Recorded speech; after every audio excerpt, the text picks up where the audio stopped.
The views expressed and the opinions given by the individual host and their guests do not necessarily reflect those of Para-X, its affiliates, or its sponsors.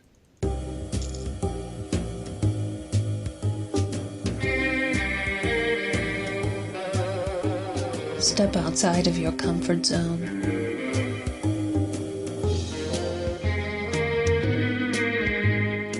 See the world with a whole new perspective.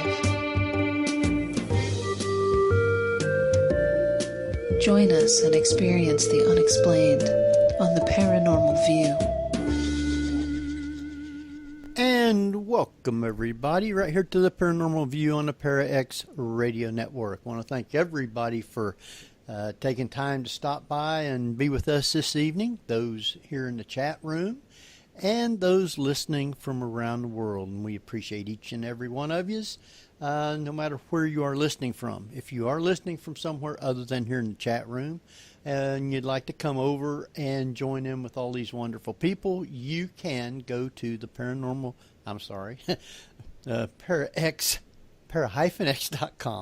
and click on the live chat button and you'll be in with all of us. So with that, if you have questions tonight, you can private chat them to either Ceiling Cat co-host, Jeff is not in there, or myself, Henry Foister, or Henry Host, and we will get those answered for you because we got some great guests going to be on tonight. With that also, there are a lot of other places that you can do all this from. Is that right, Kat? Yes, that's correct, Henry. You can also message us on Facebook in our group, facebook.com/The Paranormal View, all one phrase. You can tweet messages over to us at Paraview Radio on Twitter, and you can also email us at theparanormalview@gmail.com. You can put the subject question, and I will get back to you. All right. And a little bit of housekeeping. There still is sound issues with Google Chrome. So if you are having trouble connecting to us, you might want to try using Firefox or Internet Explorer to be able to get sound. Right. And there are little other listening devices down at the bottom underneath the Para-X radio bar. You can use also either one of those, Winamp, or I believe there's 2 or 3 others. Real Player, QuickTime, I believe, is down there. You can click on either one of those and you will be able to listen to the show if you do not have sound. So, with that, like I said, we got great guests tonight, and we have a lot to talk about with them. So I'm going to, I forgot, we have with us tonight Kat Cloco. Good evening, everyone. And we have Jeffrey Gould. Hello, hello. And we have Barbara Duncan. Hello, folks. And what I'm going to do is I'm going to go ahead and let Kat introduce our guest tonight. Well, hello and welcome everyone to the Paranormal View. This is our first show of the new year, 2017. And with us tonight we have Paul and Ben Eno. Paul Eno began paranormal research in 1970 while studying for the priesthood. His mentors include parapsychologist Dr. Louisa Rhine, Father John J. Nicola, the technical advisor to The Exorcist, and first-generation ghost hunters Ed and Lorraine Warren. He graduated from 2 seminaries, but was expelled from a third because of his paranormal work. He became an award-winning New England journalist and author of 7 books. Tonight we also have Ben Eno, his son, who joined his dad's adventures at the age of 13 and at 16 became the youngest syndicated broadcaster in America. Ben is a sound expert and a graduate of Emerson College in Boston. Welcome to the show, you guys. Oh, thank you very much. Yes, thanks for having us. Ah, yeah, and we're all snowed in here in Rhode Island. Aren't we? We are. Well, I mean, you know, it's just winter here, you know. It's just winter. That's it. It's just winter. It's just what happens. Not much It of a finally storm. snowed. Well, we do have a little snow here in Cincinnati area. Did the other day, and there's still some left around. But we just have the cold air. It's down to like under 10 degrees right now. So, Wow. we have. Well, I didn't realize it was that chilly. Yes, it has been real cold the last 3 days. and it's not supposed to start warming up till about Monday or Tuesday, I think. Well, as Mark Twain once said, there is no such thing as climate in New England, only weather. Only weather, huh? And that is true. So we have your new book here tonight, which I have been reading through. It's called Behind the Paranormal, Everything You Know Is Wrong. And I believe it's available on Amazon and at schifferbooks.com.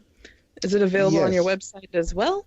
Yes, it is. The autographed copies can come from behindtheparanormal.com. It should be in most of the stores as well. If they don't have it, they can get it. Yeah.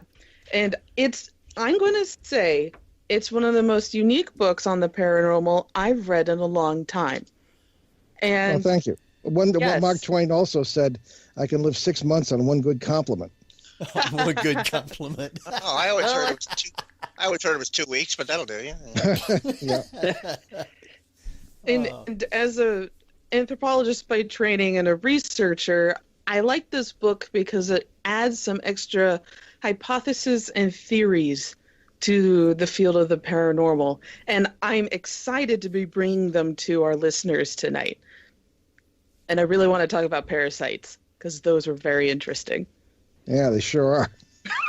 That's one way to put it, I suppose. Yeah. When you say parasites, you mean sites involving the paranormal, or stuff that's like in your belly, or both?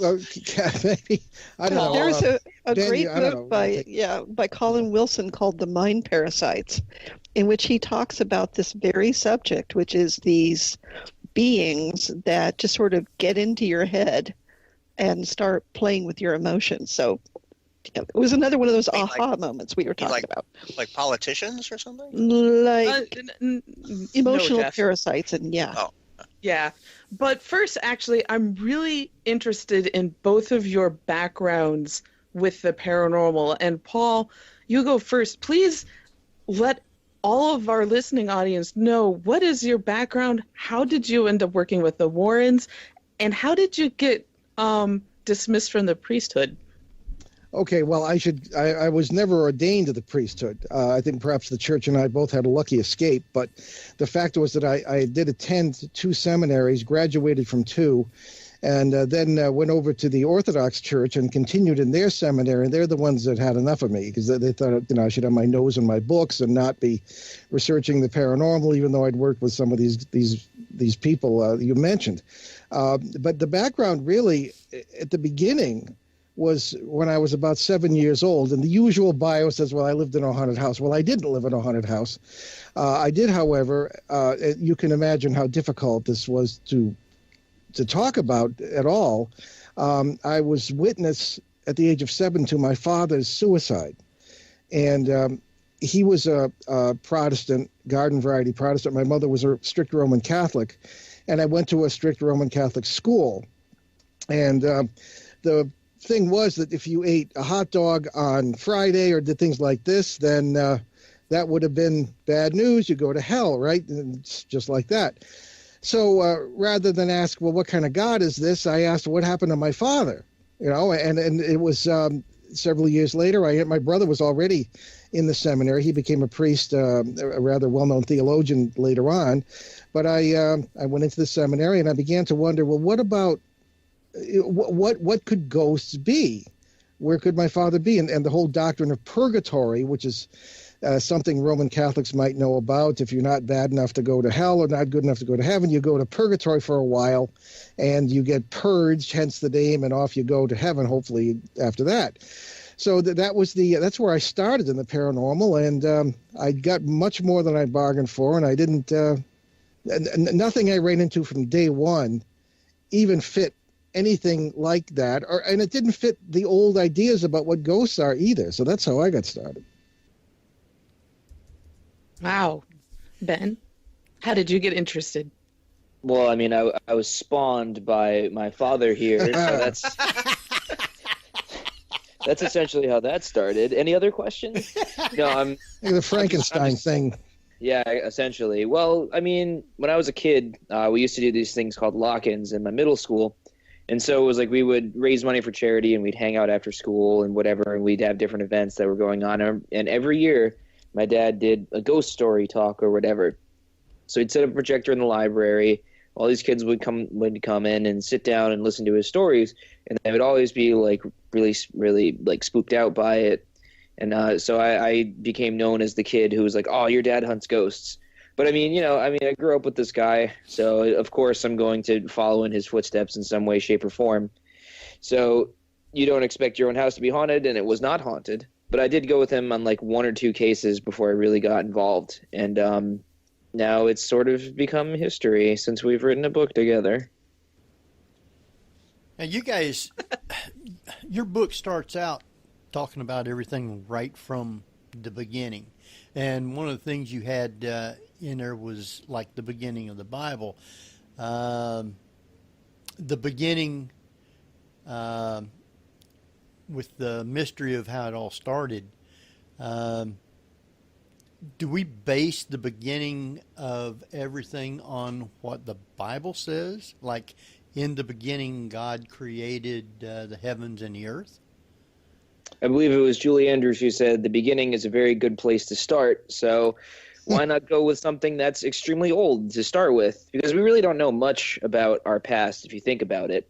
The oldest documents we have are these 3 things. You have the Old Testament, the Karsag epics, and the Mahabharata Gita and the Mahabharata of India. So that's actually 4 things.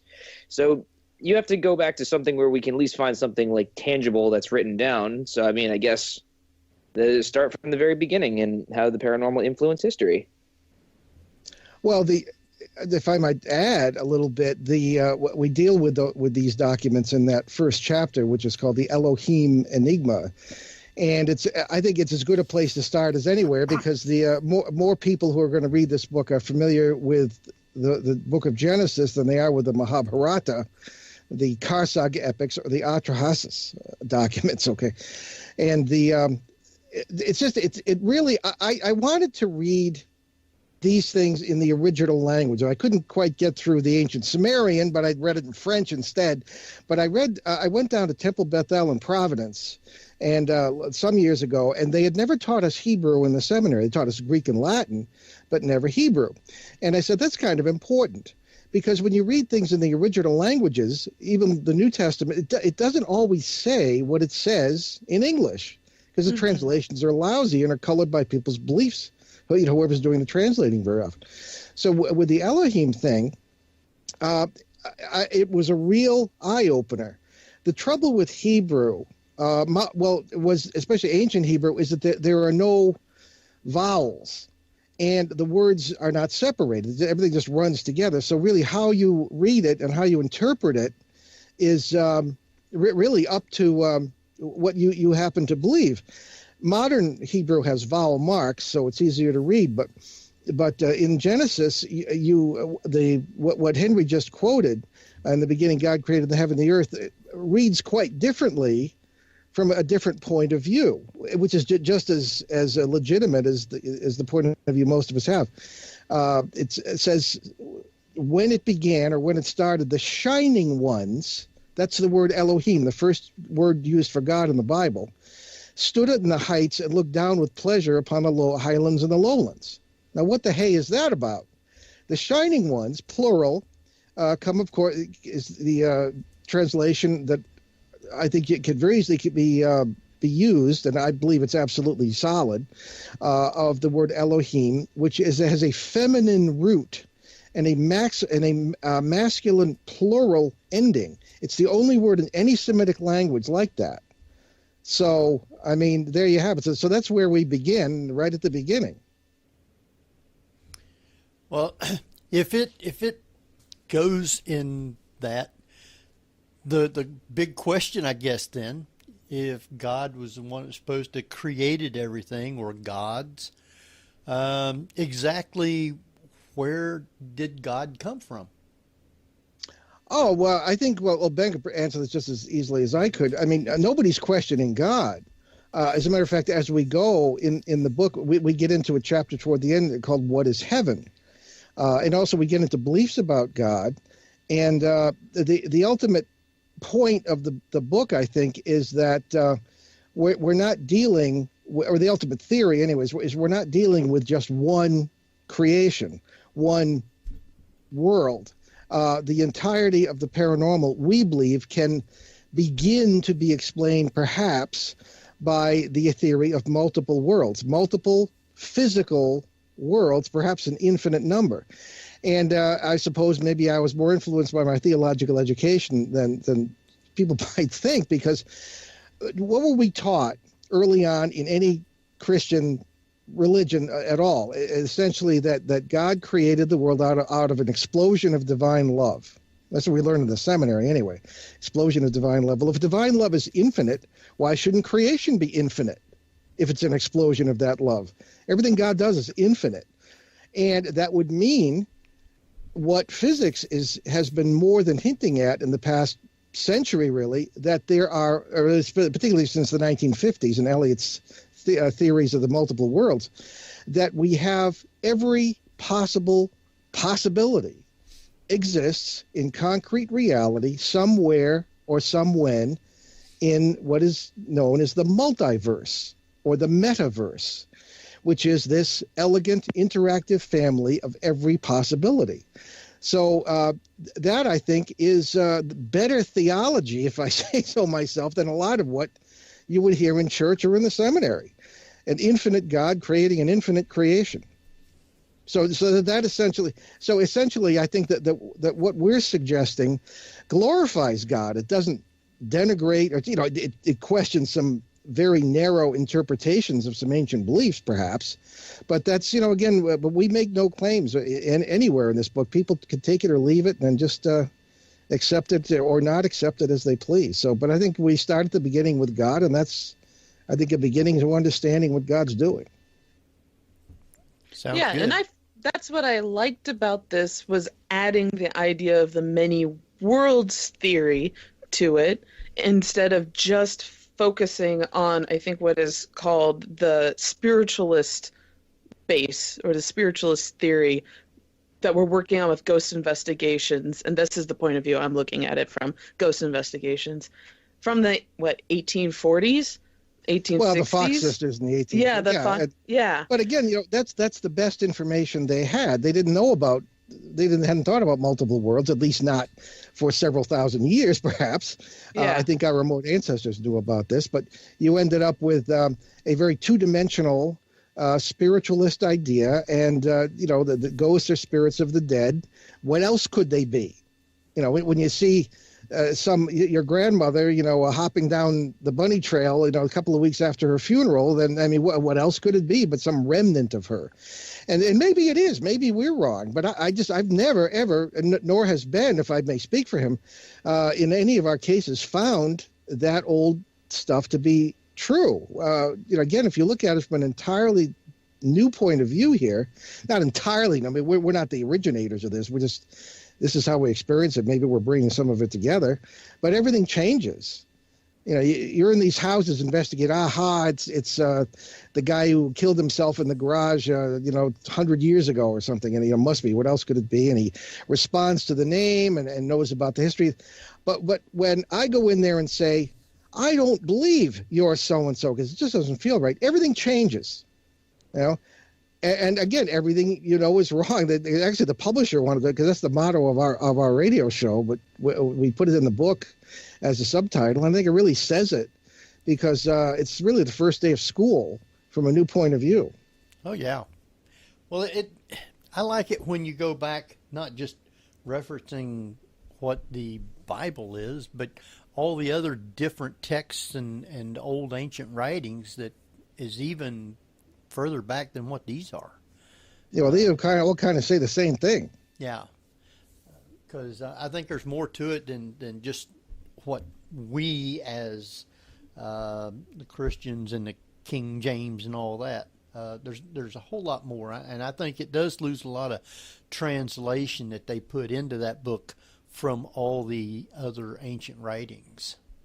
Well, one of the problems with all ancient writings, including, unfortunately, the Bible, is that, and I've seen some of these really ancient documents, is that nobody knows what the original words actually were, because you've got hand copies upon hand copies upon hand copies for centuries, mistakes multiplying as they went. There's a document that I happened to see And it had one of the scribes were barely literate themselves in many cases. They could just copy. And one scribe writes to the other in the margin, "Why did you change the original?" And you tear your hair out. Mine's falling out anyway, but because you just can't, what was the original? There are documents, particularly, after the finding of the Dead Sea Scrolls that are older than the ones we have, but yet they aren't quite the same, and you don't know if they're more accurate than the newer one. I mean, it's the biblical studies right now is just a really frustrating science for this. So we just, you believers would like to believe, that the Holy Spirit somehow kept it all together, and there's no reason not to believe that. But from a strictly, literary standpoint, there are all kinds of problems with the translation. So we try to go after that as well. Right. Well, one of my favorite mistranslations caused the death of millions and millions of innocent people, where originally the text was "Thou shalt not suffer a poisoner to live," and some translator thought, well, poisoner is an herbalist, somebody who understands plants. Right. Then that's the town wise woman, who is the town witch. So suddenly it became "Thou shalt not suffer a witch to live." And you named it. You really nailed it there, Jeff. I mean, that's very true.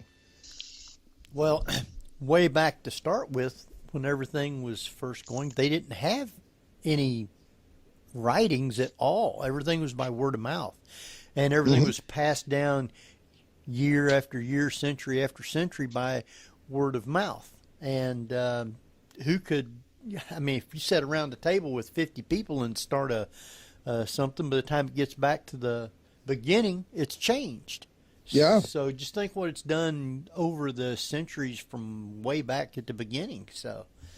Well, yeah, exactly. But I don't know. It is what it is, and that's how we start out right at the beginning, and suggest that perhaps we may be dealing with a form of narrative that is quite familiar to any, I suppose, folklore student, because every story in human folklore. And human folklore is what? It's the vessel of the memory of the human race, really. And even if a story or a legend or even a joke has come down from our remote ancestors, it may have picked up a lot of baggage, but there is probably a root, a grain of truth around which that grew, like a raindrop, So somewhere or somewhen back in there, all the things that we read about, I'm not necessarily talking about the Bible, but everything we're reading about in any book of folklore, and Ben and his new wife gave me a lovely book of Irish folklore for Christmas. I'm looking forward to reading it. Everything in there will have had some grain of truth to it. So we mentioned that as well, and we think that, okay, what's behind the grain of truth? What was the grain? Well, if you look at this multiverse theory, you come back to that.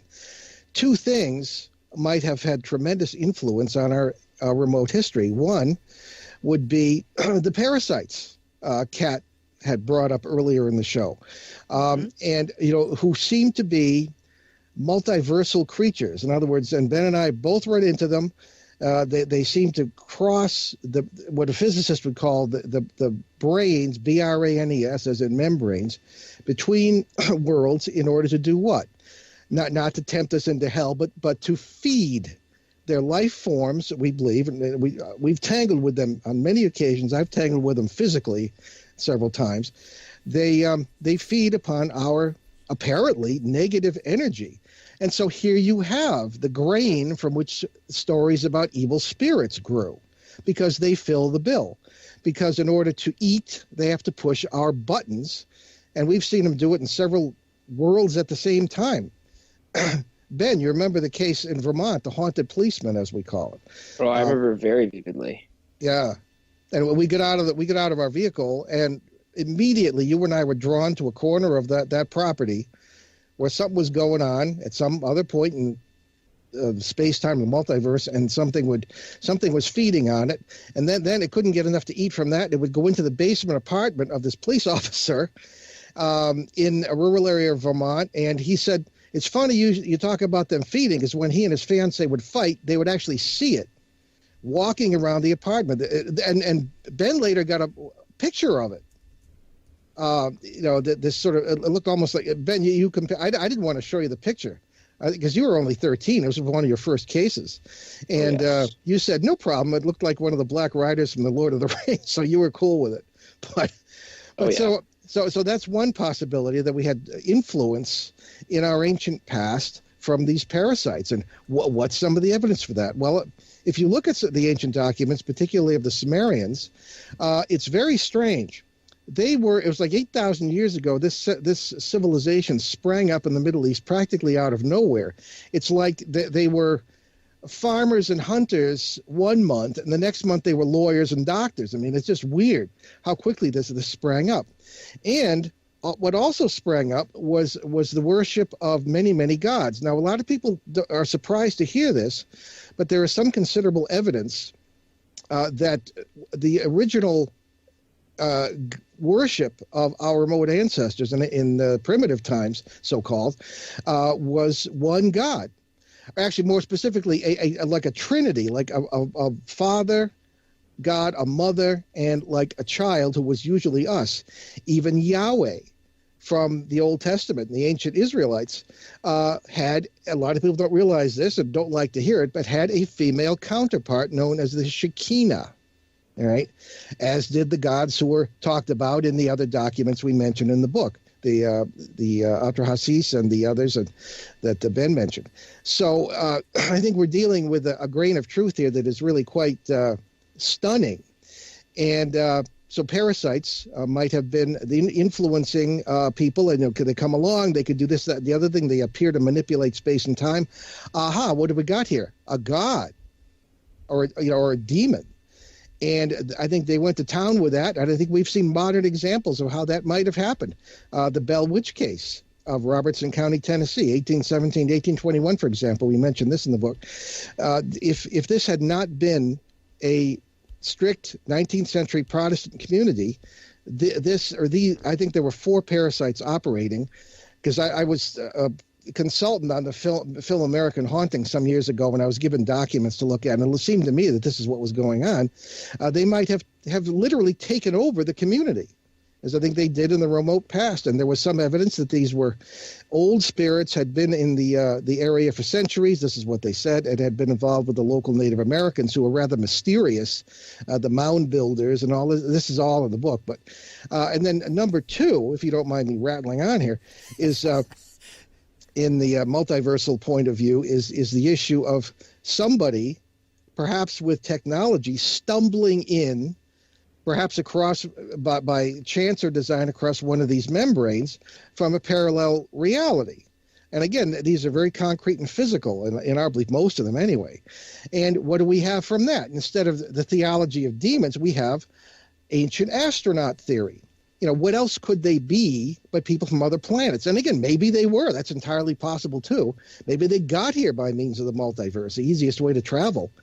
And but then again, they may have come in from somewhere or someone else. As Ben will tell you too. I'm sorry, Ben. I don't want to step on your lines here, but no, it's okay. You're doing great. No, but you've got the issue of how would you time travel?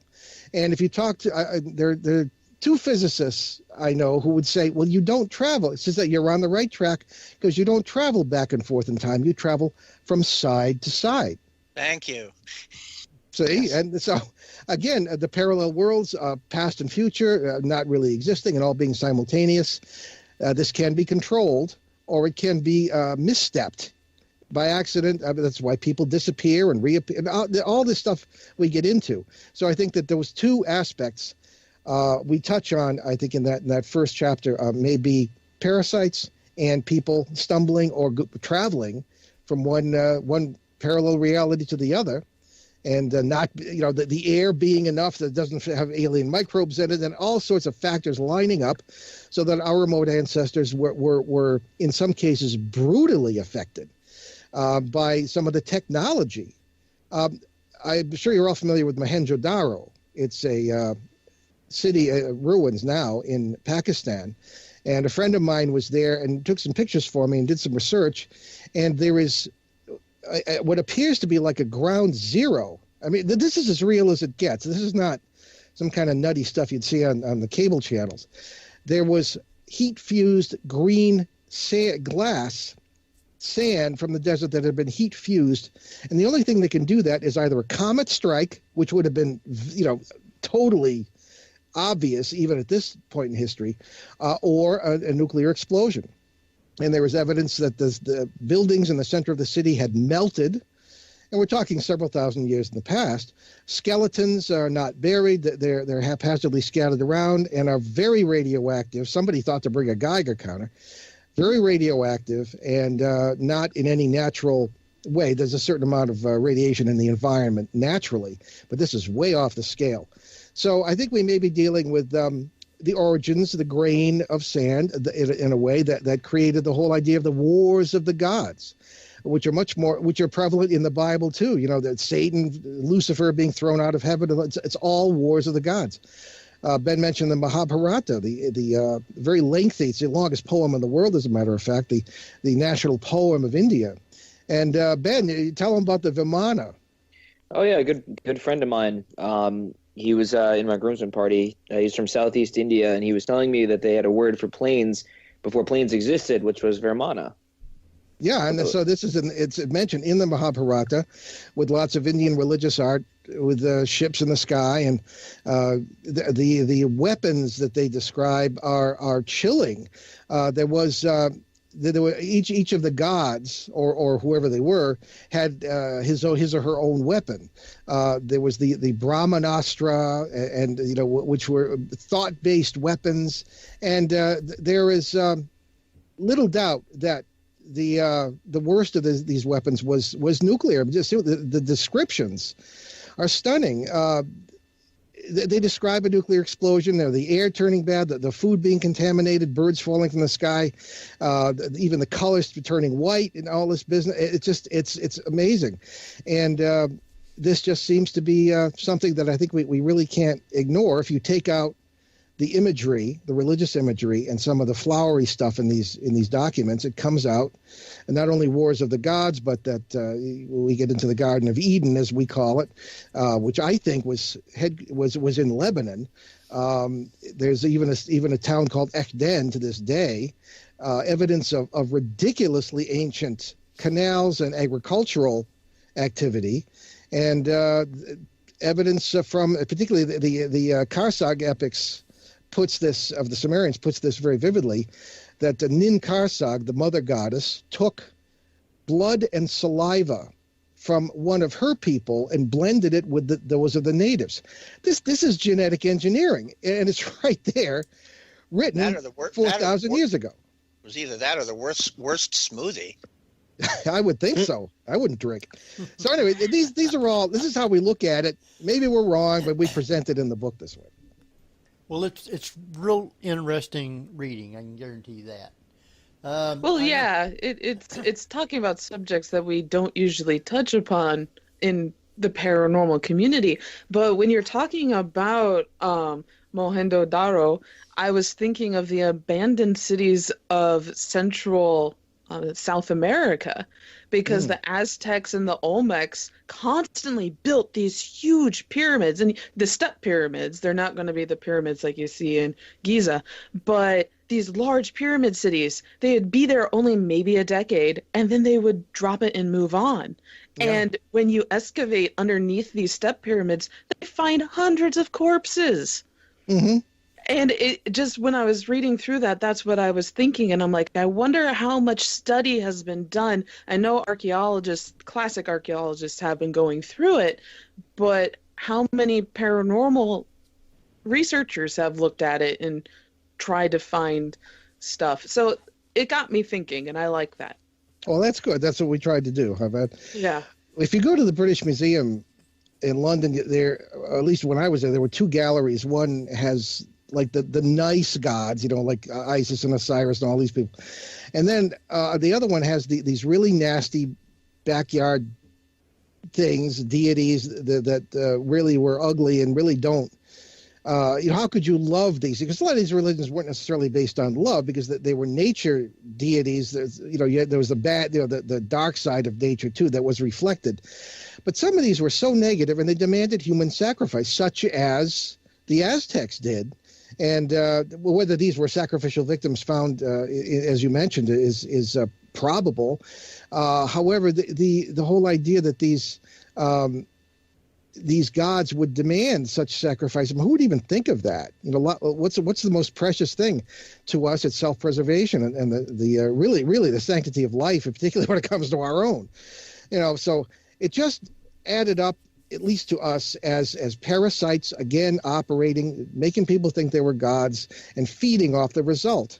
Think of the power of the negativity of a human sacrifice or war. Battlefield. So we still do the same thing, really, you know. And I don't know. And I'm a veteran myself. I have every respect, you know. But I mean, it's really the same scenario that the parasites may have prompted us to set up. I mean, again, not to get nuts here, but I think there was a serious influence there, and it's still going on. So all the archaeology, in a way, can point to much of what we say here.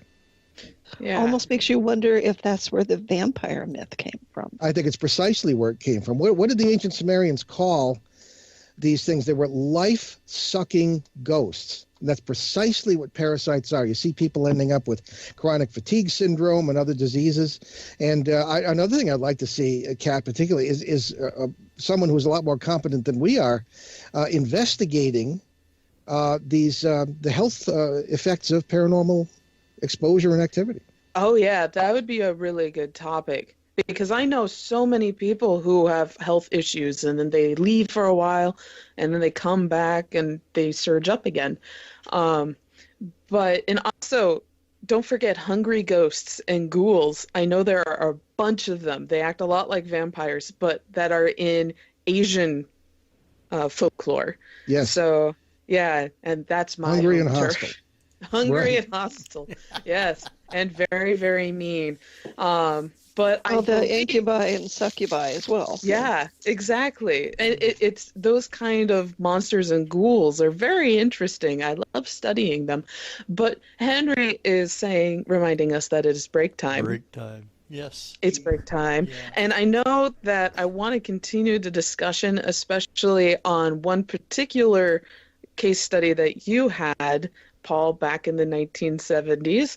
And I'm also curious about shadow people and the Hat Man and how they could be all tied to this.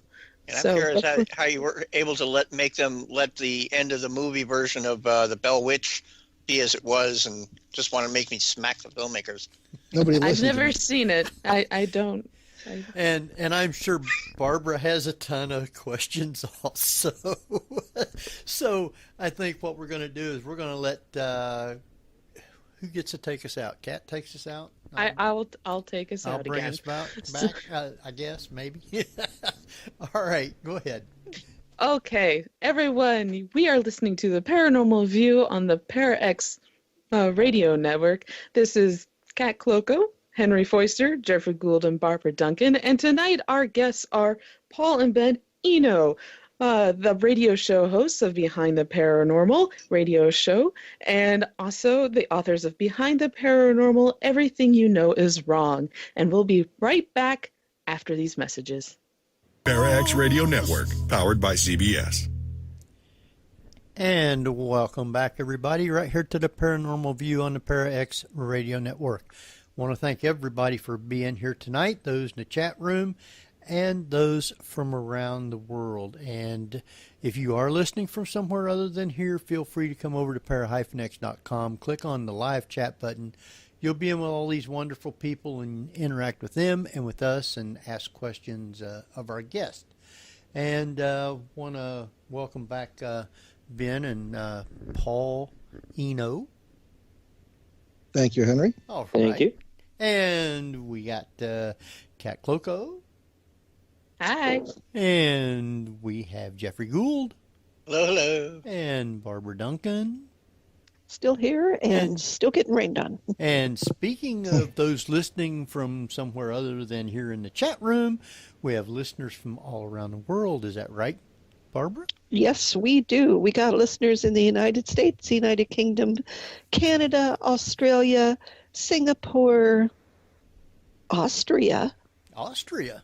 Oh, all right. Costa Rica, and Unknown is back. Wow. They're listening from the dark side of the moon, aren't they? Happy New Year, unknown. Pink Floyd listening. Woo-hoo. So that's a lot of people. There's some new ones that's in there. Yeah. Mhm. Appreciate it. Hi, Austria. Well, we're having. You can't see me, but I'm waving. No, you are, huh? the snow's blinding them. So we're having a great discussion here with Paul and Ben's book. I guess, Kat, you've got some questions, and I know Barbara's chomping at the bit with questions. So why don't you guys go ahead and get started? Well, we got some questions from our chat room that Really? I think we can cover first. Yes, let's we've do got them 3. then. There was another one that popped up during the break. And the first one comes from Sherry, and she asks, can people see into the other worlds or timelines? Ben? Well, I guess I'll take this one because you talked for like 45 minutes. So I guess going along the timeline, pardon the pun, of history, we see that the holy people, or the shamans, who still exist in most indigenous cultures today, and even in the First Nations or Native Americans here in North America, the shamans are the ones who were sort of like, well, the spiritual leaders and such of, tribes, and they would be able to reach into other worlds and grab things from other worlds and bring them here. As my father would tell you after meeting an Aboriginal elder and having a conversation with him for about, 6 hours? Nearly 7 in Australia. Close. Yeah. I was close. Back when you were gallivanting around the world on your many adventures. Talking with Mindalui and sort of expulging his theories to this old man. And the old man responded with, "Oh, well, you're close with the multiverse theory. It's sort of what we shamans do. Like, if somebody has cancer, you get together, you reach into another world where the guy doesn't have cancer, and you sort of collapse the wave functions and bring the two worlds together to be able to make it so this man no longer has cancer." And there's all sorts of other examples of this. If you ever get a chance to talk to any Native American shamans, they will tell you this.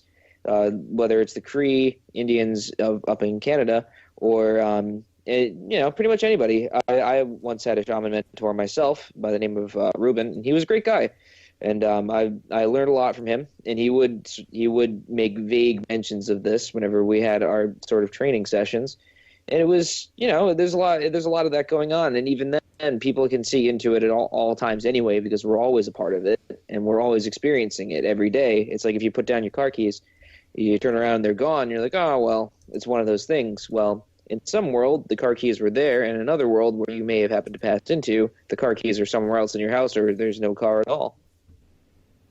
So just the way you indicated with the healer, the shaman, it's sort of like he sort of when you say he sort of melds the two dimensions, is it sort of like he's almost doing a metaphysical Venn diagram so that the middle part is where the two are balanced, and when they're separated, both are equal or balanced? Essentially, yeah. Or maybe you're thinking too much about it, or maybe I'm not thinking enough about it.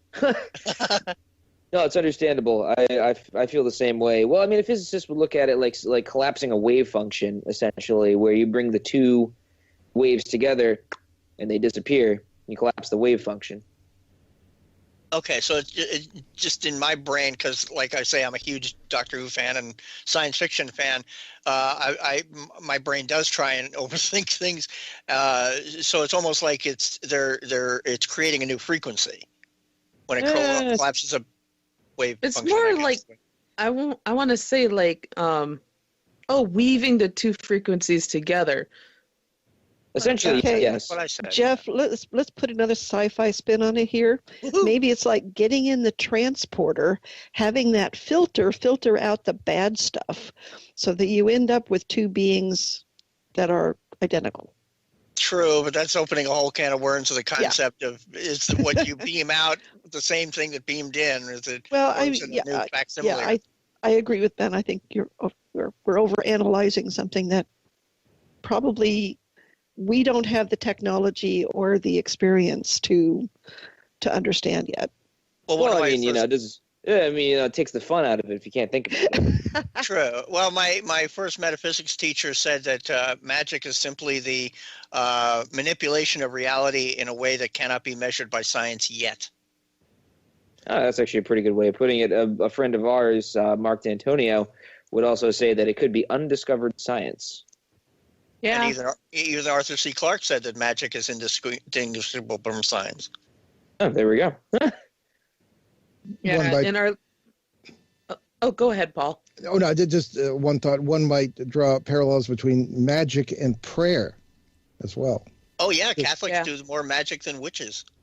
Oh, yeah, from a certain point of view, yes. Yeah, anytime they pray to deity, they're working a spell, and it either comes true, it either works or it doesn't.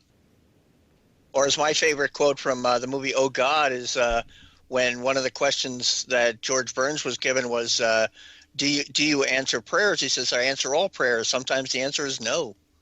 Yeah. And he was 120 when he said it.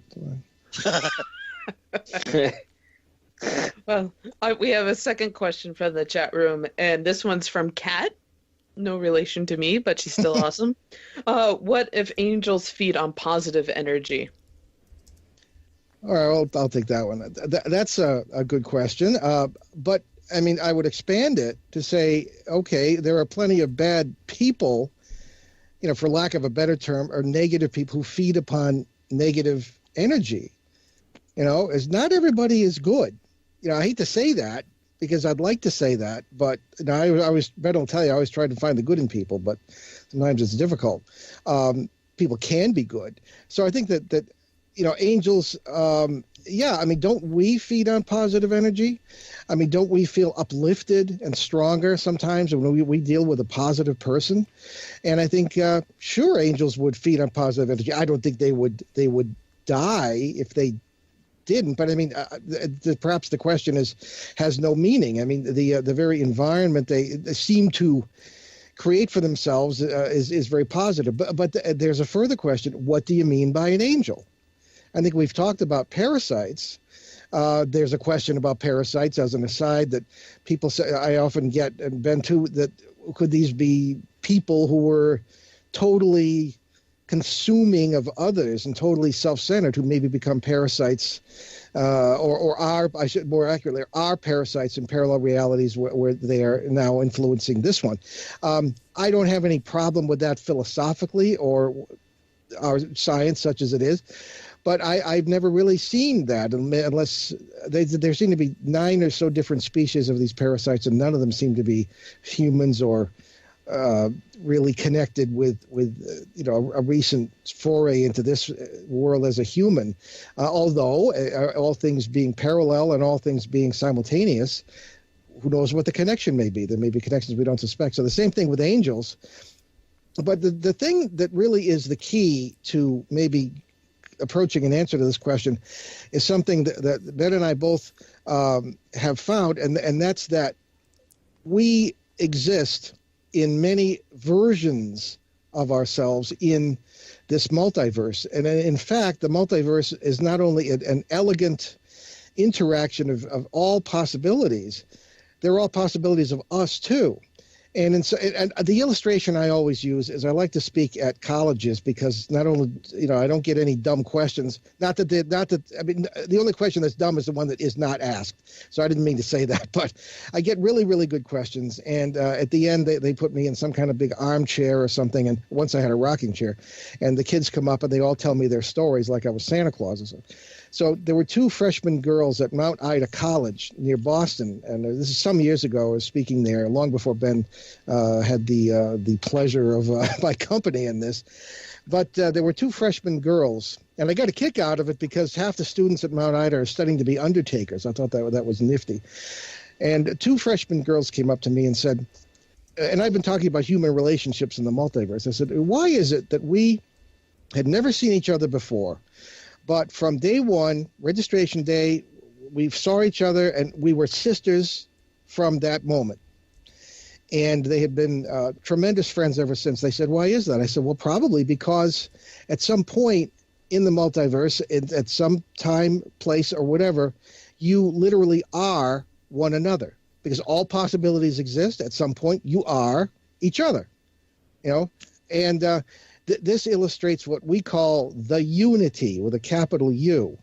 This is foreshadowed in a way perhaps by the African idea of Ubuntu, the African notion of justice. Everything you do affects me, everything I do affects you, and we are each other, effectively. The Gospel of Matthew, Henry. One of the mistranslations from Greek, in my opinion, is the most, everybody knows this one, love your neighbor as yourself. Now, all of us, especially in the West, with our island theory that everything is about us, would say, well, love your neighbor the way you love yourself. That's not what it says in Greek. It says, if you translate it properly, it says, love your neighbor because he is yourself. Big difference. So again, all hints of the unity from our remote past, and here it is too from this. So the angels are part of that. So whatever angels may be, guardians, certainly anyone who serves the good, serves God, guardians, some of the angels may be versions of ourselves from what term do the New Agers use? Our higher selves or more enlightened selves. That could be literally real. Versions of ourselves who help ourselves from parallel realities where the awareness is greater or whatever, and then because it's all us.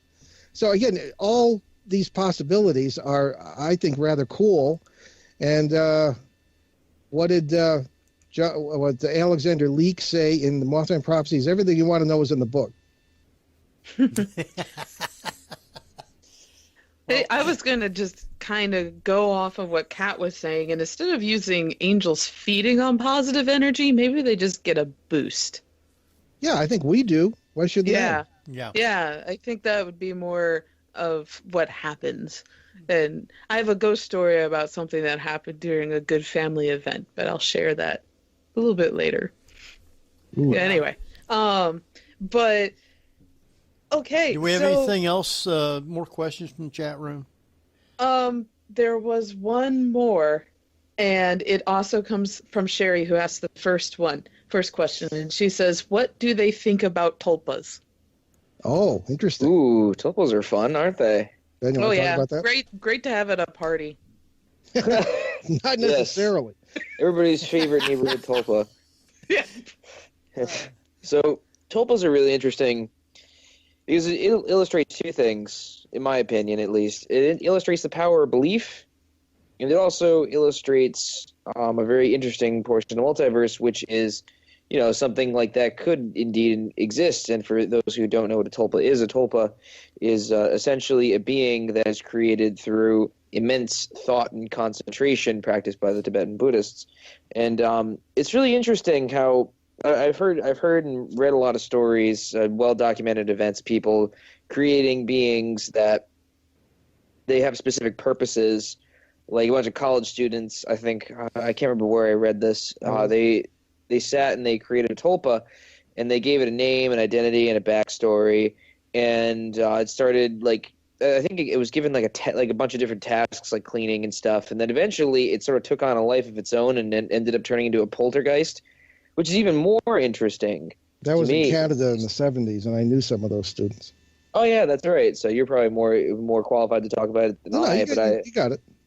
Oh well, essentially.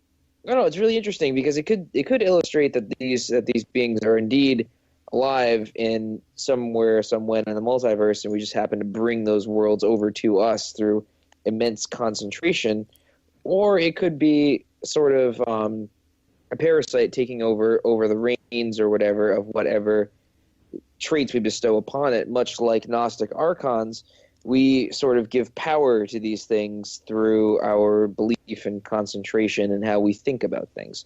A lot of the stuff that I've found and my father have found, it's usually about perspective. So in a holographic universe, we could be the tulpa. Well, that's it. And we get into a little bit of the holographic idea in the book as well. We think that the multiverse approach, the MWI, and the holographic approach are really probably two sides of the same coin, or two ways of interpreting the similar phenomena that at least that we've seen. And maybe we're wrong, but that's how we approach it.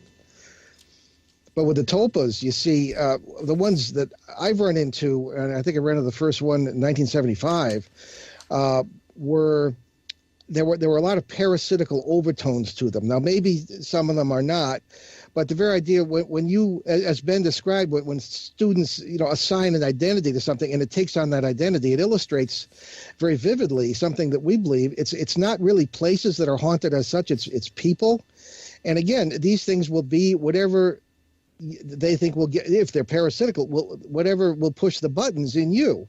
So a loved one or whatever. And again, that's hence our idea. Nothing in the paranormal is what it appears to be. And Henry, since we're talking about the Bible, you get back to, the idea in the epistle of old man here, I think, John. It's the letter to John. Do not trust every spirit. In Greek, it says, do not believe every spirit. Okay. Right. And I think, again, even our remote ancestors knew that something's strange in the neighborhood. It's a lot stranger than it may appear to be. And don't trust it. Same thing, with all areas of the paranormal, aliens, you just can't trust that kind of thing. So again, it's a matter of taking it from as broad a perspective as possible. And as Ben said, and how things are perceived and interpreted. That's a good point, Paul. If you could talk about this a bit, because there are biblical references, and people do cite that all spirits are demons. Well, no, exactly. That's not what we believe, or nor do we believe that all spirits are parasites. But again, the whole notion of spirit is called into question, I think, by the whole multiverse idea. And I think in a way, Ben answered this when we were answering that first question from the chat room. When you see across the boundaries or whatever, and as the shamans do, and that whole idea, I think when you see, again, an ancestor, leaping down the hallway happily, and you know that they're dead. They're dead here, perhaps, whatever death may mean. It really has no meaning in the multiverse, but they're not dead in many, many other places and times in the multiverse. And why do we see certain things? Why are they wearing clothes? Why are they driving cars sometimes? Why are they doing physical things? Because we think they are physical. You're seeing a moment in their lives. They may or may not be aware of you. And I think that's essentially what it's all about. When there is communication, that's when the red flags go up, and there certainly can be. We can communicate with ourselves from parallel realities. There are apparitions that are crisis apparitions, things that are perfectly legitimate, that may certainly arise out of love, of our own blood, this kind of thing, our own people. Or even total strangers. Anything is possible and does exist out there in the multiverse. But again, I think it's a matter of being very discriminating in how you interpret things and how you see them and how you react to them. There are times when you shouldn't have anything to do with them and should, in a way, we ignore many of these things. So it's I don't know if I've answered your question, Barbara, but it's a matter of taking each case individually and working through it very cautiously. And this is one reason why we cringe when we see some of these ghost shows on TV. Now, when I started out in the 70s and got involved with Ed and Lorraine Warren, Lorraine read something I wrote about my first case, which I thought was going to be purgatory and was nothing of the kind. Nobody was doing this. Hence Holzer, some of the first generation legends, them, and then in the parapsychology side, Louisa Ryan and a couple of priests. But generally, you didn't have hobbyist ghost hunters going out treating this like this was butterfly collecting or bird watching, which is an extremely reckless and dangerous thing to do. You didn't see that. But now you've got all these shows encouraging people to do this, and they have no idea about the concepts we're talking about tonight. And if we're right, they could be in serious jeopardy by misinterpreting these things and assuming that they are what they appear to be. Now, I've actually heard Hans Holzer speak and Ed and Lorraine Warren. Were you with them when they were? Well, you're back east. I'm from New Jersey originally. I actually heard Ed and Lorraine speak at Montclair State College. Were you involved with them around that time? Do you know, or I think it was the late 70s. I was involved with them from 72 to 78. And I was almost involved with Amityville, but my seminary schedules, I was at the other end of New York, and Lorraine would write me letters telling me about the case. Now, and that was interesting. But in early 78, there was a case, ironically, here in Rhode Island, Kat, down in Newport, or Middletown, actually, where they were doing some things that I just began to wonder. There were things, I loved them personally. We had a wonder. They were like second parents to me, especially having lost my father so young. Ed was like a father to me. But I couldn't be blind to some of the things that I thought were wrong. In the Bridgeport poltergeist case, for example, I would report something to Ed, and he'd go out and talk to the press. And ironically, when they threw me out of the seminary, I ended up a journalist for the last 35 years. The last thing I would do was call in anybody from the media. And he didn't get it quite right sometimes when he reported it to them. And whether that was accidental or intentional, I don't know. But I like to think the best of them. But I questioned them in 1978, and I dared to question the gods of paranormal research. So we had an amicable but permanent, congé there. We split, and we had a peace conference in an ice cream shop, and that was the end of that. And I never heard anything else. I know John Zaffis. He was on our show recently, as a matter of fact, a wonderful fella. But I haven't seen Lorraine since. It's a shame he didn't break up at Mr. G's ice cream. I was just thinking that. Well, we wouldn't have broken up. Yeah. Knowing Ed's taste for sweets, we'd probably still be there. Oh, wow. Our time is going to go right on by after we take our last break. And there's a lot that we want to try and get in that we're not going to get in, because I know Kat's got some other things that she's wanting to talk about, and so does Barbara. And I like some of the things that Barbara's got too, because I think some of those questions are fascinating. And it's interesting when I hear stories like that, because it makes me want to go out there and look for some of these places. So, well, this conversation makes me want to put on a pot of coffee and talk to you guys all night. Yes. Actually, I've done that. The coffee is brewed. Well, mine's sitting here in the cup cold, and I need some more hot coffee. But anyway, I think what we'll do is we're going to go ahead and take a quick last break. And then when we come back, we will get started with a whole lot more of this fascinating book, which I think everybody ought to get a copy of. It's very interesting and very thought-provoking, and there's a lot in there that you probably haven't thought of or heard of. So we'll find out where you can get those books at in a little bit later. So let's see, who's taking us out? Barbara, you taking us out, or Jeff? No, Jeff still has the deficit. Yeah. Henry's still writing 2016 on his checks. Yeah. You're listening to the Paranormal View on para-x.com with hosts Henry Foister, Kat Cloco, Ceiling Cat Barbara Duncan, and myself, Jeffrey Gould, with tonight's awesome guests, authors, and investigators Paul and Ben Eno. So stay tuned for more of the Paranormal View after the break. And welcome back, everybody, right here to the Paranormal View on the Para-X Radio Network. I want to thank everybody for being here listening tonight. Appreciate each and every one of you. And we have a full chat room, too. And, excuse me, and we have people listening from all around the world. And we're glad that they're here. If you do have questions tonight, you can send them to either Ceiling Cat, Jeffrey Gould, Cat co-host, or myself. We will get those questions answered for you.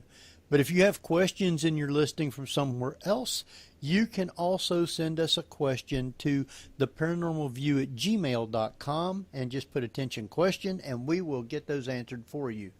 With that, I want to welcome back Paul and Ben Eno. Well, thank you, Henry, for having us back. Oh, you guys are a blast, I'm telling you. Love the book and the stories and everything, which we're going to be getting into some of them. And I know what Kat's wanting to talk about. So why don't we do that first, and then we'll get into the stuff that Barbara's wanting to talk about, because I'm interested in that also. So, Kat? So okay. Yeah, I'm curious of what Barbara wants to talk about because she's wanting to talking about the disappearing towns and oh yeah, that is good. Yeah. So I think first what we can talk about is chapter 4, which is ghosts, parasites, and poltergeists. Sure. Yeah, because that was a fascinating story and one I did not know ever happened. Do you mean the Bridgeport case of 1974? Yeah, that Bridgeport case. I've heard of a lot of the older cases, or the ones that happened in the 70s that really predated, obviously, the pop ghost hunting, but I never heard of this particular case, so it was all new territory for me. Oh, okay. It's funny. It's the subject of William J. Hall's 2014 book, The World's Most Haunted House. And I was there, and he found out things I never knew. He talked to the police officers and firefighters and things of this kind. And what it really is probably the best witnessed and best documented poltergeist case. So he says in history, and I'm not going to disagree with him. It was Ed Lorraine Warren and myself and a Catholic priest by the name of Father Bill Charbonneau were involved in this in the height of the case. Later on, there was a fellow called Boyce Beatty and a team from what was then the Duke University Parapsychology Lab, North Carolina, who came into the house. But that was after most of the things had ended. But it was November 1974. And I was coming home from this. I was home from the seminary for Thanksgiving vacation, and I had been invited down. And Lorraine and I were great friends by that time. And Lorraine, a fantastic cook. You never want to miss a meal cooked by Lorraine Warren. So down I went to their house in Monroe, Connecticut, about 60 miles from where I lived in East Hartford, and they. I never got my dinner because she came flying out the door and said, "Are you in a high spiritual state right now?" And I was not by any means, but I said, of course I am. And so down we went to Bridgeport. I went with Ed, and she came later on with Father Bill Charbonneau, a priest of the Archdiocese of Hartford, whom I had not met before, but who somehow got away with investigating all this stuff because he was already ordained. I was what could they do? So he, fine man, he ended up a general in the North Carolina National Guard ahead of the chaplain corps. So anyway, the family was a middle-aged couple with an adopted 10-year-old daughter. And that was it. Very, very small house, really just 3 rooms. And people see it today and say, how could all these things have happened in there? Well, I can assure you that they did because I saw them myself. The sounds had begun, as they always do in poltergeist cases, as a sort of just a pounding or even a tapping. And then as people get more annoyed, frightened, or whatever, angry, the parasite, which we believe this is what poltergeists ultimately are, feed upon it and get so strong that all these other things can happen. So among the things that happened here were, I'll just tell you what happened when we walked into the house. For the first time, right behind us was Mrs. Gooden, the lady of the house, who television had said had flown at her and broken her toe, and she was just returning from the emergency room at the local hospital with her toe all bandaged up. The house was a mess. Police officers, and this is in the official reports, reported objects flying off the walls, things of this kind happening. I stood there shortly thereafter with 3 Bridgeport firefighters on one side of me, 3 Bridgeport police officers on the other, and we watched a refrigerator levitate in the kitchen. It was huge, had to be 300 pounds, and then gently set itself back down again. The dresser in the girls' room flew across the room, hit the wall. Everything was moving, and the police officers said that in one of the reports, everything was moving. Among the more dramatic things that happened to me was I was there for the better part of 3 days with the Warrens, and that was this is a Sunday, November 24th. This began for us. And then November 25th, Monday night, the Warrens had left to be on some TV show, and I was in the house alone with the family, a reporter, and a neighbor. And again, we were assuming these were demons. The Warrens have always been very big on the whole demon thing, which is why they worked with priests, and sometimes priests who were not recognized by this, but that's another story. So we were assuming these were demons, and the Roman Catholics have a very strict and institutionalized version of exorcism. We're literally waiting for the Bishop of Bridgeport to give permission for Father Charbonneau to do an exorcism. That never came. Meanwhile, all this stuff was happening.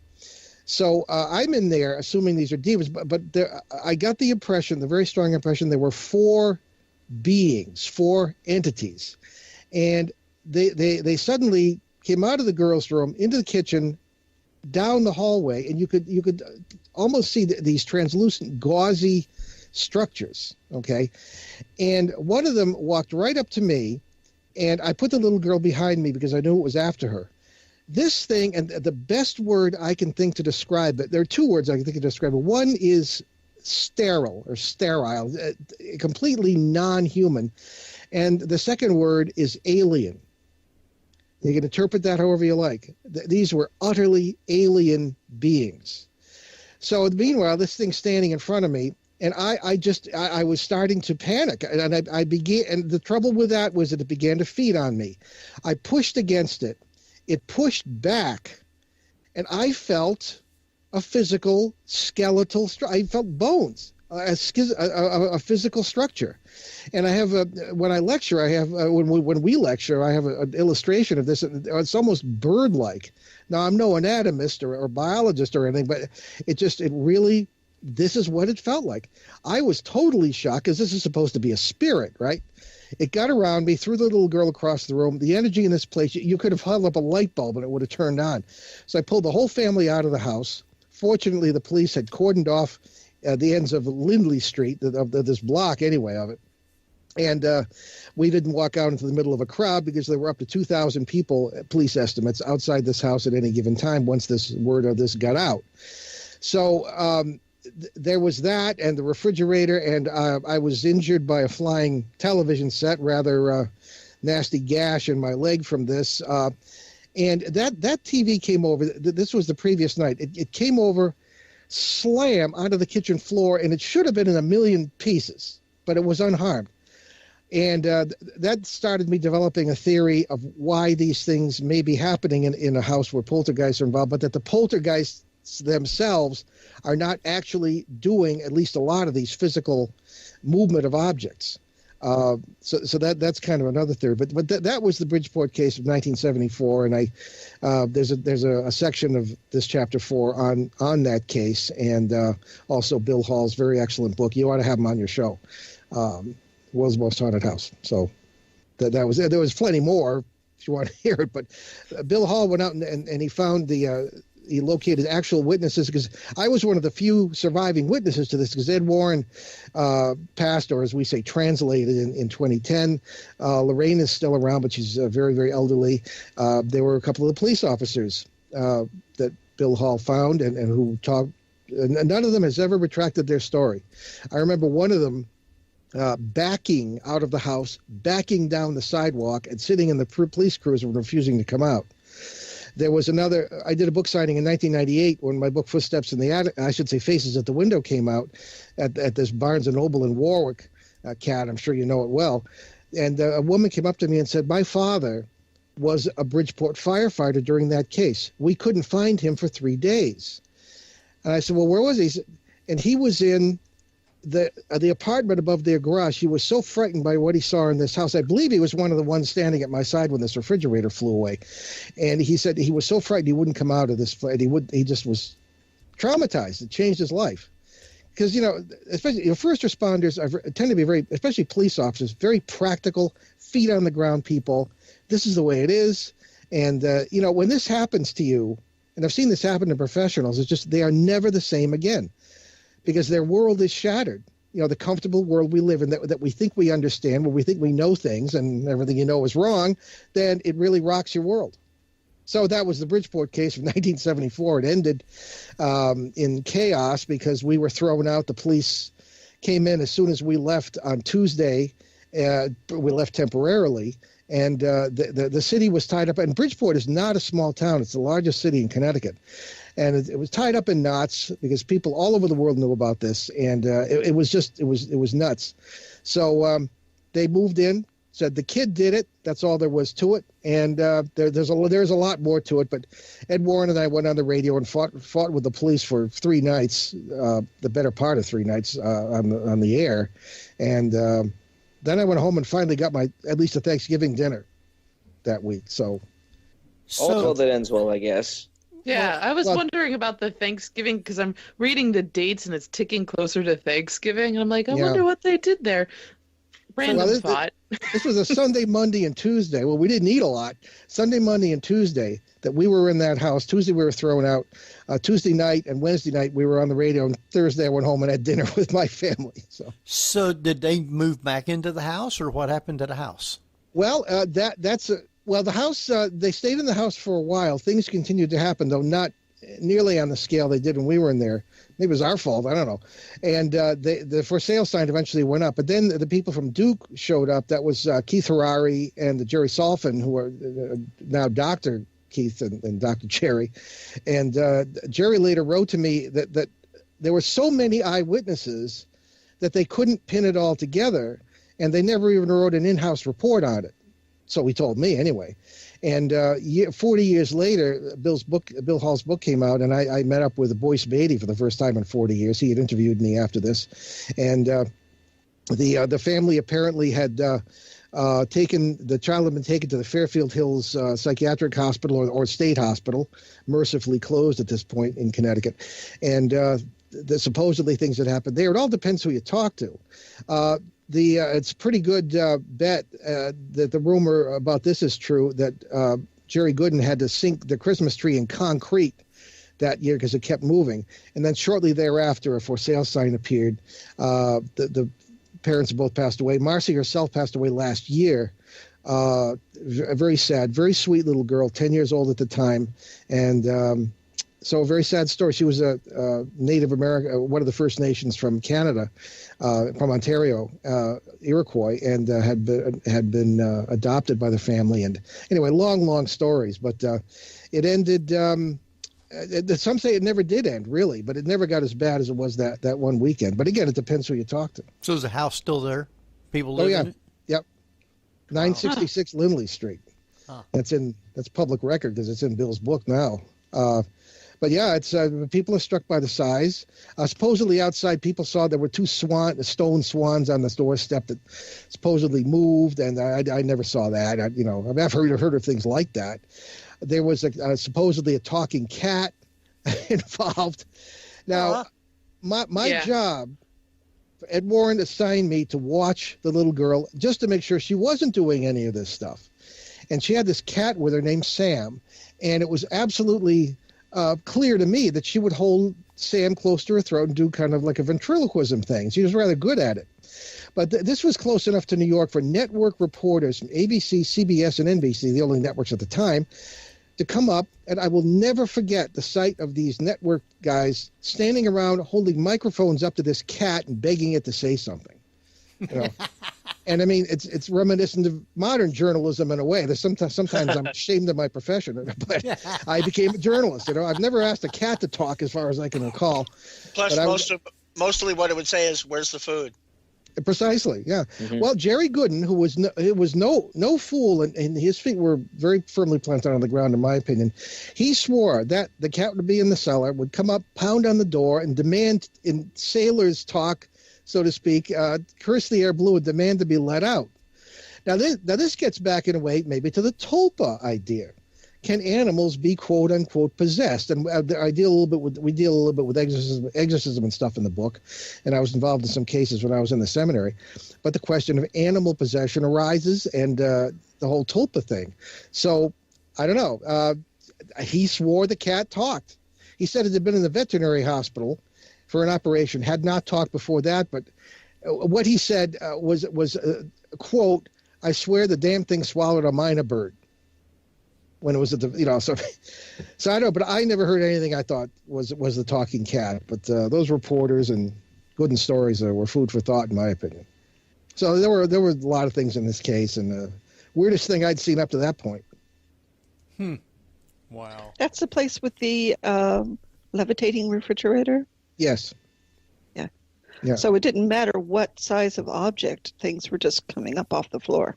Well, looking back at that, knowing what I think Ben and I know now, looking back at that, I think we were certainly dealing with, I suppose, what Native Americans would call a thin place, or a place where these brains, BRANES, or membranes, as physicists would say, are very thin and movable. And I think we may have been standing in that kitchen at a moment where intersect points were running across that kitchen, were blending and things. And one of the things physicists who believe this will stress is that the laws of physics in these different worlds are themselves quite different.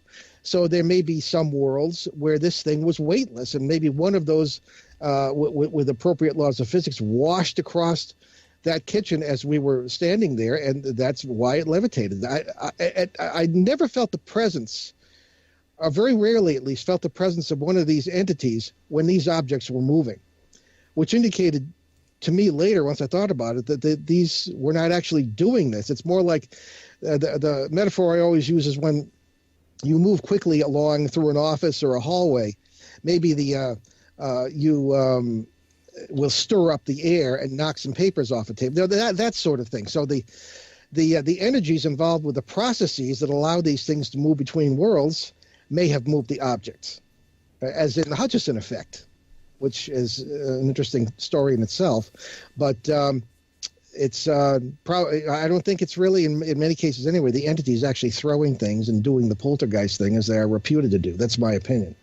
So sort of like an energy vortex like Sidonia or places like that Yes. have these crossing ley lines. That's as good a way to put it as any. Okay. Okay, since we're down to, like 25 minutes, something like that, 26. Barbara, why don't you go ahead and talk about some of these places that keeps not being there?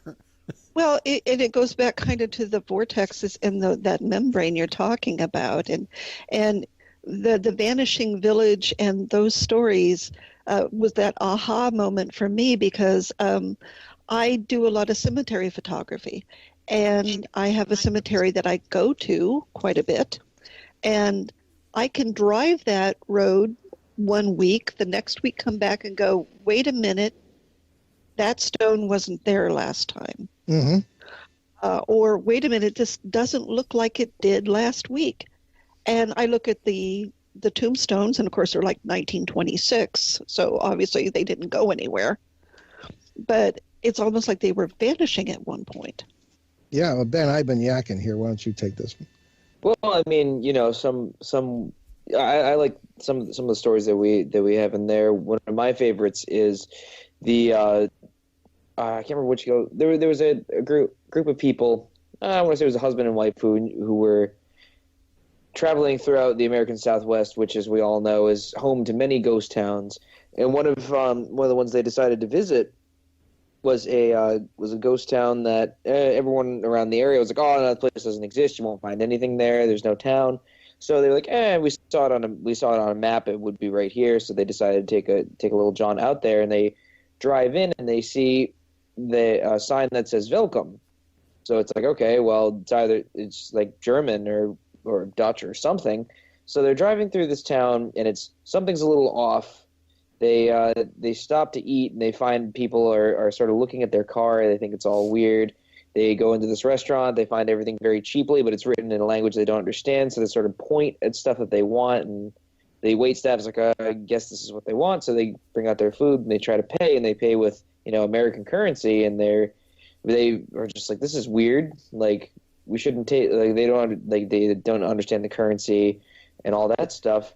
So somewhen, these two people crossed into a world where there was not a ghost town, but an actual town filled with Dutch for some reason. Yeah, in the middle, Utah. In Utah, of all places. And somewhen, there are graves that are at the cemetery that you are at, where they weren't there before, but you ended up in a world in which they are there now. It's like we had someone write into our show once, like, oh, well, I've been driving this same road every day for like my entire life, And I drive by this green house every day, and then I drive by and I say, oh, it's red now. So the guy goes up to the owner of the house, and because he's known him for years, and he's like, oh, well, when did you decide to paint the house? And the guy was like, what are you talking about? It's always been this color.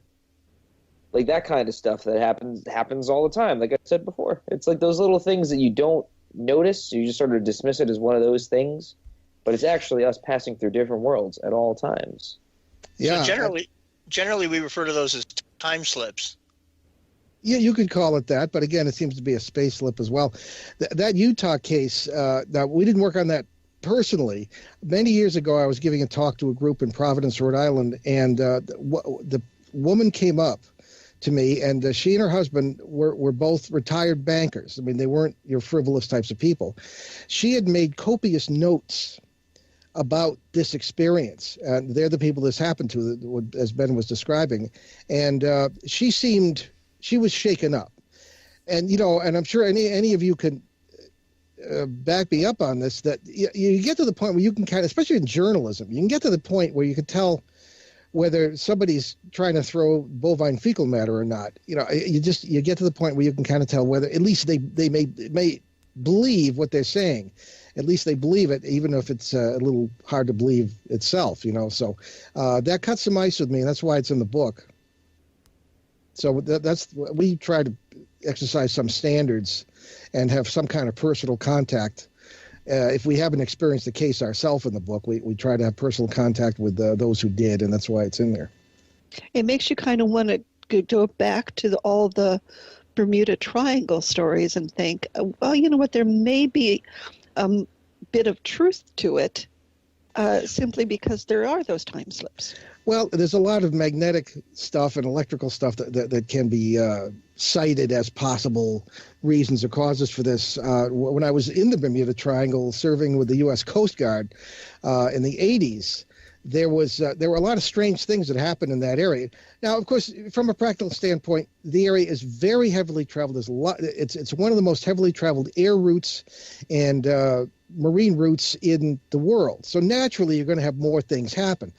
But I'm standing on the bridge of the cutter, and the Coast Guard, because it's a big ship, 378 we used to call it, 378 feet long.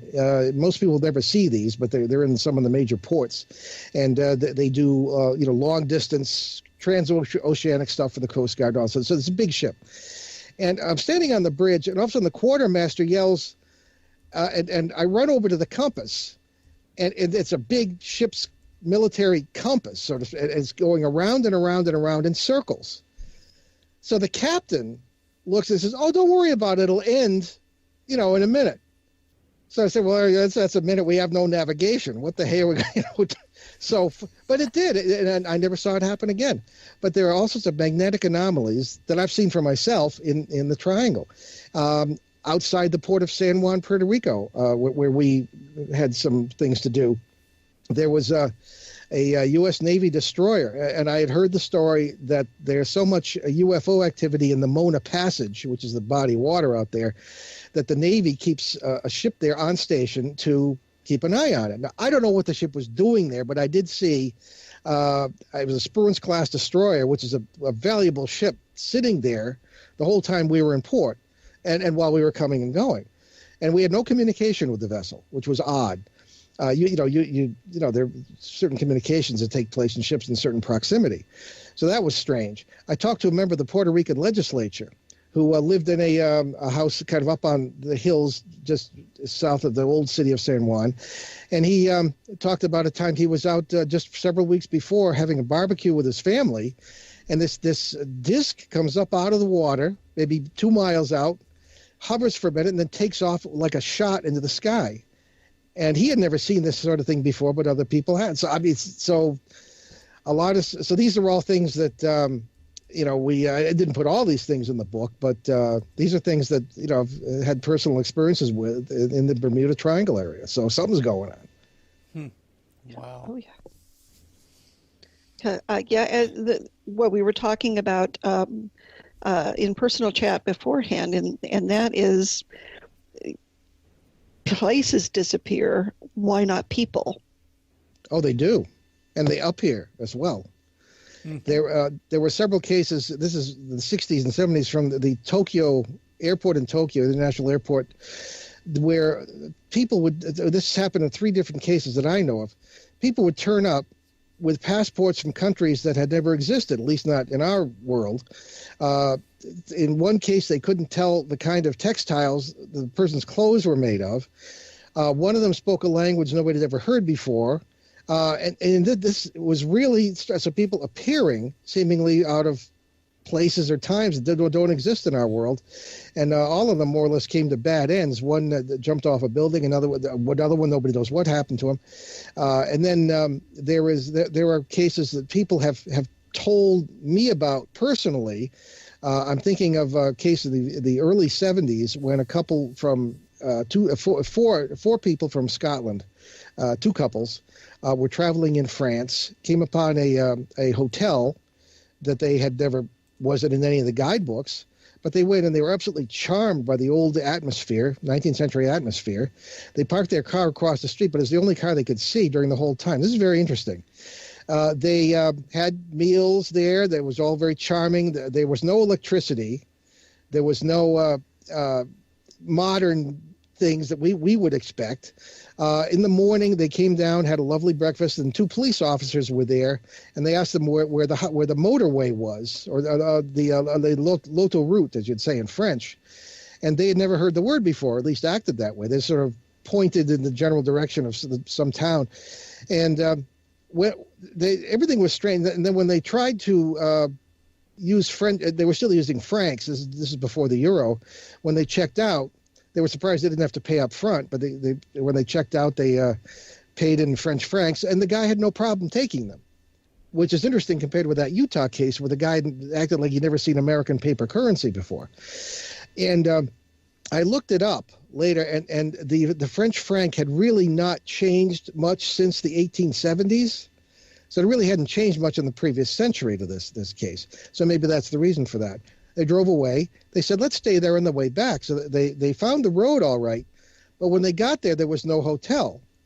And people told them the place had long since been out of business and really was very prosperous in the late 19th century. So, I mean, I don't know. Again, these were very feet on the ground kind of people, not the sort of people to mess around with these sorts of things, and I just couldn't imagine why they would make up something like this. So this is a typical story that is heard. From our own experience, Ben and I both experienced this. Ben, I don't know if you remember, you were really little, but we moved to the house in Woonsocket, Rhode Island here, and we kind of explored. There was a lot of open space land behind it, and we went out to explore one day with 2 of Ben's cousins and a neighbor's dog who kind of followed us everywhere. And we came upon, in the middle of the woods, it's all wooded, this field filled with beautiful, beautiful yellow flowers. Ben, do you remember that? I do remember that. I remember we couldn't find it ever again. We couldn't. The dog led us home, and this is 30 acres, which is not enormous. And we've lived here it's 21 years this year, and I've walk up there a lot. I have never been able to find that field again. It's all just woods. So again, a typical example, and we just say, well, it's one of those things, or you put the keys down and you turn around and they're gone, or they're at the other end of the table. Little glitches in the fabric of space-time, little glitches in the multiverse here, the membranes. But it's only when you go to Bridgeport and something is throwing TV sets at you that you really notice it and you can't explain it away is one of those things. So I think it's all part of the same scenario, and it's all part of the multiverse, and or the hologram. So I think these things happen every day. The ones that get reported are just the big ones. So do you think that it's the area that's being affected and not necessarily the people that were involved in it? Well, in a way, both. Ben, if you want to take that. Well, I mean, we're participants in the phenomena. It's like saying you're standing outside your house and you see a glowing figure, and above it there's a flying saucer, and you say, "Ha-ha, an alien." Or you're inside your house and you see a glowing figure, and you say, "Aha, a ghost." Well, you see, we approach it with perspective. We participate in it. We can really determine how the phenomena sort of, what's the word? How they manifest. Manifest. That's a good word. I was trying to think of a pun, but I guess manifest works well as well. So it depends on, where you are, as in like if there's high water tables or like sandy soils or something like that. So the electromagnetics can conduct a lot of things, or it could also be, how we interact with phenomena itself. For example, if you live in a house that there's a lot of like goofy things that go on, or like you see like apparitions or something like that seem entirely normal, or like just little things happen, like little creatures you've never seen before just sort of appear. That's all well and good, but if Charles Manson moved in there, I can tell you that something horrible would probably happen immediately as he moved in. So really it depends on how we approach the phenomenon itself. So, like a researcher would say, the observer is always part of the experiment. I suppose, yeah, essentially. Yes, absolutely. And that's quantum physics 101. The observer determines the reality, if you take Heisenberg's uncertainty principle to its logical or illogical conclusion. So, and also, when you have the flap areas, as we call them, that's our specialty really since in the past 12 years anyway, since the two of us have been working together. And the flaps, we've heard of UFO flaps and things like this, large sort of explosions of similar phenomena, UFOs in that case, taking place in the same area. But we've taken it, we see much more beyond that in the sense that all sorts of paranormal phenomena seem to occur if you just look for them. For example, in the Mothman case, very famous case in what the media dubbed Mothman, the strange creature chasing cars at 100 miles an hour and all this business, in the Ohio Valley of the U.S. in the mid to late 1960s. And if you look beyond that, there wasn't just this Mothman thing. There were men in black, there were UFOs, and we were down there in 2003 and talked to witnesses. And they would tell about glowing eyes under their couch or chair, almost like the tulpa thing. I've seen that in tulpa cases. Glowing eyes looking in their windows, footsteps on their roofs, strange people coming to the door dressed in Air Force uniforms, but the father maybe was a veteran and realized the guy was wearing the insignia wrong. You name it, it kind of took place in this area. And John Keel kind of looked into that and began to wonder about this whole multiverse idea and in another with other terminology, perhaps, with the same concept. So we investigate these flap areas, and these, we think, give an indication of lots of things crossing the membranes, not just disappearing buildings or Bigfoot or whatever. And we have a really hot case in Pennsylvania now, Western Pennsylvania, that Ben hasn't made it there yet, but he's coming on the next expedition. That we've done that. We did 2 trips there last year for a period of about 6 days. And then the middle of Connecticut, the Litchfield Triangle, as we call it, one of Ben's first cases. We've been working on it for 12 years. We do that. We work on cases for years. We don't just swoop in and swoop out, because there's always more to it, and it's not what it appears to be most of the time. So in the flap areas, you've got Bigfoot, you've got or something like that. You've got sometimes parasitical entities, shadow people. I know you wanted to ask about that, I think, Kat. And UFOs, the military. In every case we've investigated that it has to do with a flap area, the military shows up, or something that appears to be the military. People report, again, time slips, things that just are right, the Mandela effect, if you will. It all goes with the area, and I think a lot of it has to do with perhaps the energies, geotechnical factors lining up with the people who are susceptible to being very aware of other universes. So in a way, Barbara, it's both the place and the person. Yeah. Well, it's interesting that in quantum physics, they find that quantum particles will react differently when being observed.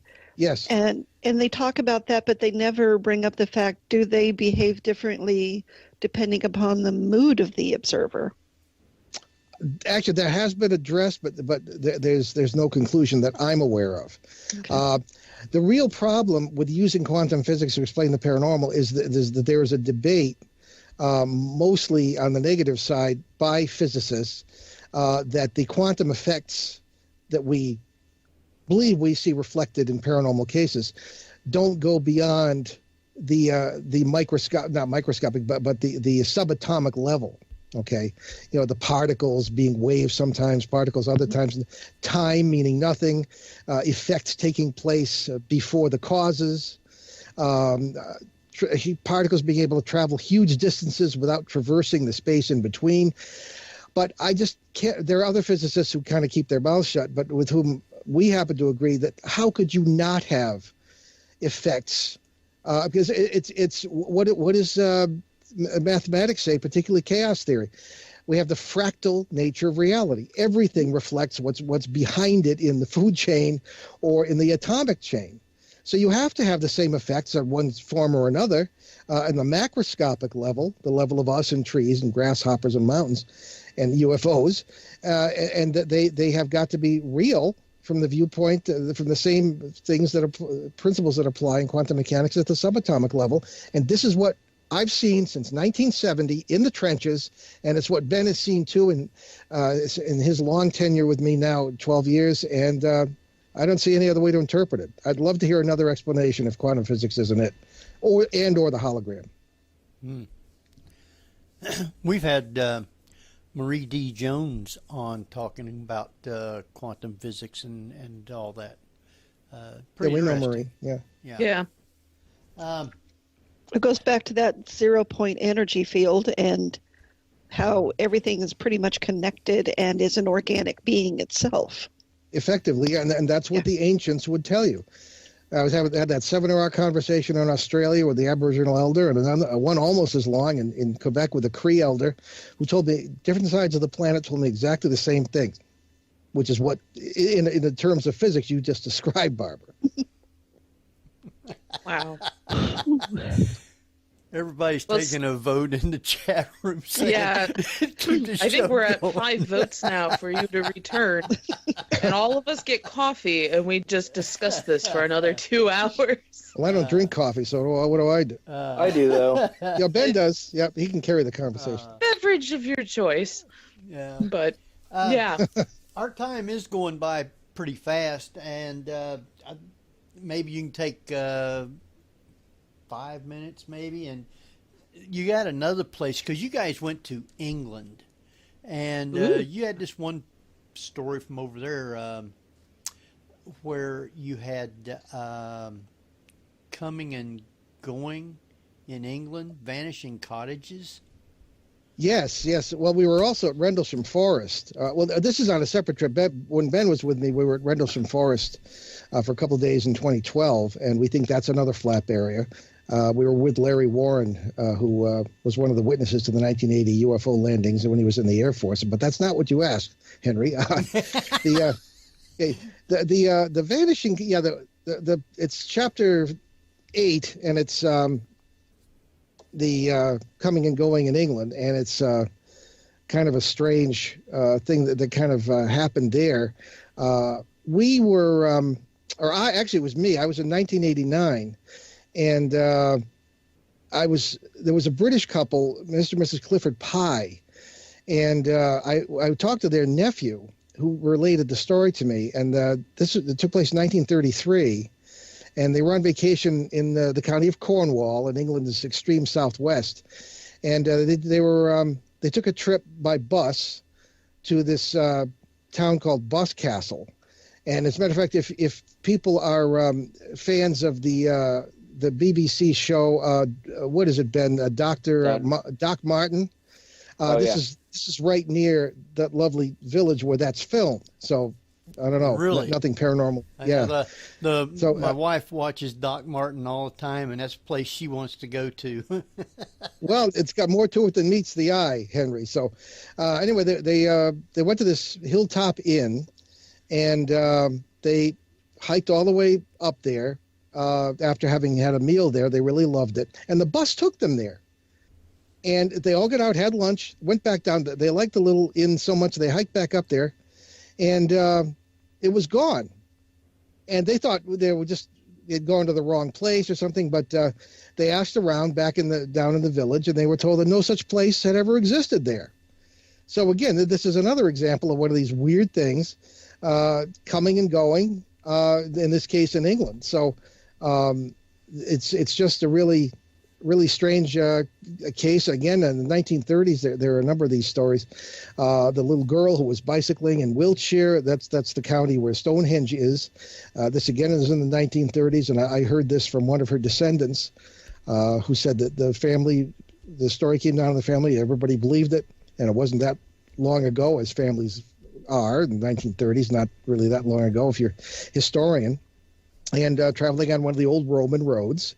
And her name was Edna, as I recall, and it started to rain, and she was all wet, and she came upon this lovely little cottage, and just went to the door, and a kind of this funny old man, long gray hair and thick beard, answered the door, let her in, and he was sitting there smoking his pipe. There was a strange bird, such as she'd never seen, in a cage.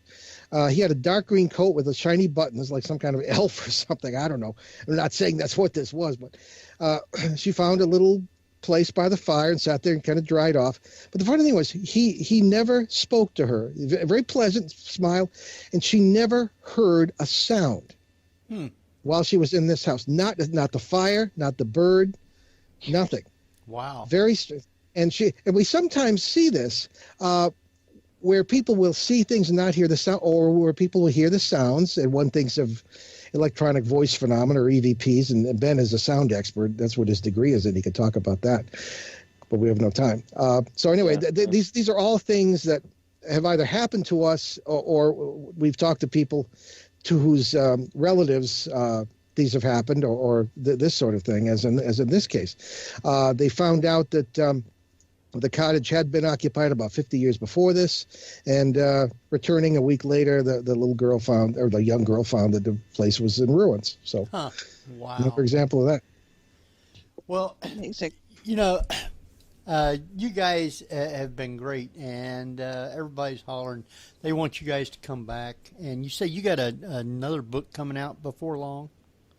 Well, there's my 1998 book, Faces at the Window, is going to be in its third edition. So any month now, it should be out from Barking Cat Books or New River Press. I'm not sure which imprint.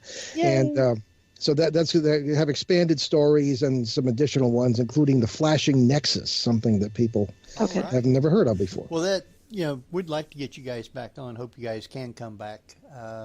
Very interesting. Great book, and I want you to give out all your information, where people can get the book, and about your radio show too, because I'm sure you're going to get a lot more listeners now wanting to come and listen to you. Oh, sure. Well, thank you. Well, the book is called Behind the Paranormal: Everything You Know Is Wrong, from Schiffer Publishing, and you can get it. A lot of stores have it. If the bookstore doesn't have it, they can get it. You can get it online, Amazon, Barnes & Noble, the usual places. But if you go to BehindTheParanormal.com, our show website, get it there. There's a bookstore link. We'll be happy to sign it for you, and no extra charge. We're not that egotistical. So the show is Behind the Paranormal. It's broadcast in the Boston Providence area in the WON 1240 AM radio, and that's every Sunday from 12 noon to 1. And at BehindTheParanormal.com, there are always recordings of every show. They're all free. There are over 700 hours of them if you have the time. If you're an over-the-road trucker, you're all set. And we also have a site NewEnglandGhosts.com. Ben, you want anything to add? Let's see, Facebook page. We do have a YouTube channel. Yes. Which we do due to personal events and the holidays. We have yet to get our latest video up, but eventually it will get there. Hopefully. That's called, Behind the Paranormal Case Files is what we've been doing on the YouTube. Yes. Which we have a couple of videos on there of different cases that we or other people have investigated, and it's more detailed look into cases that we don't usually do on our show. Wow. All right. Nice. We want you guys to stay on till after we're off. We'll talk with you for a few minutes. Jeff, you got to go. Yes. I know. You can go to my website, jeffgould.net, GEOFF/2011PNV.htm. That's my Paranormal View hub page, which you can access previous shows, reports, guests' websites, and book links, etc., as well as previous shows' archived podcasts. The show's official website is theparanormalview.com. We're at facebook.com/theparanormalview, all one word. Make sure your settings are set to see our show updates, myths and weirdness articles that get posted throughout the week. And please feel free to follow me at Real Badger on both Twitter and on Instagram. All right, Kat. Okay, you can find me at catcloco.com. That's KATKLOCKOW. You can also find me on Twitter and Instagram under that same spelling. And you can follow my comic books there and also find a place where you can order my new book, Ohio's Haunted Crime, also printed by Schiffer Publishing. All right. Well, it's been a great show, and I'm glad everybody was here and had a great time. Chat room was real active tonight. Appreciate that. And those listening from around the world, we appreciate you also. So this is Henry Foister. Jeffrey Gould. Barbara Duncan. And Cat Cloco. And we will see you guys next week at the same time. You've been listening to the Paranormal View on the ParaX Radio Network. Join us again next week at the same time for more of the Paranormal